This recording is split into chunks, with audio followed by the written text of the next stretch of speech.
Gail's Law, no brainer. We talked about it. Can you just tell me what it is? So very quickly, Gail's Law, named after a woman who had stage 4 breast cancer, and when she needed additional diagnostics, her insurance company denied her coverage for that. And so it is finally, the governor signed it last week, so it is finally in state law that insurance companies, including Medicaid, have to cover additional diagnostics for women who need that screening. And most often it's women who have dense breast tissue, but that's not the only reason that someone would need something beyond a standard mammogram to, be certain that they are screened fully. So Gail's Law passed unanimously in your assembly.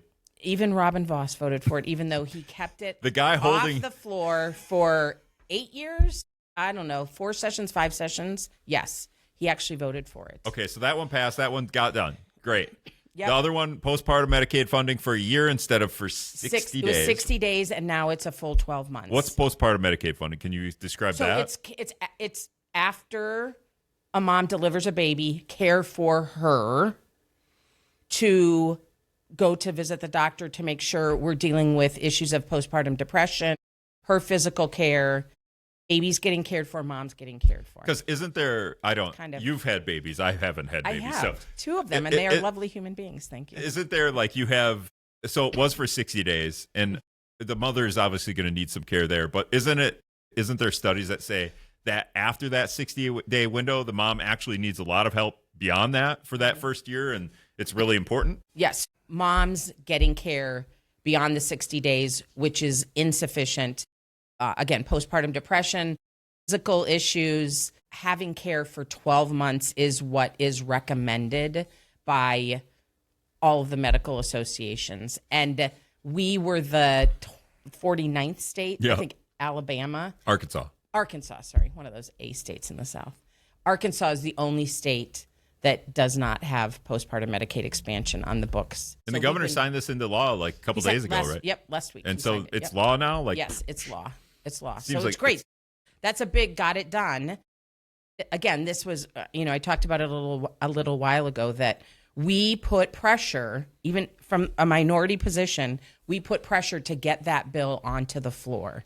It had been out of committee from the very beginning. This is one of the first things that the health committee that I serve on took up. Yeah. It's been passed. It was passed last session, the session before the session. It has been on the books. Postpartum Medicaid expansion has been presented for several sessions in a row, gets out of committee. Voss doesn't schedule a vote on it. That changed because we were able to put pressure. And constituents, advocates, like the Cancer Action Network, there were a lot of a lot of citizen advocates and folks just pushing this issue. And they've been doing it for many, many years.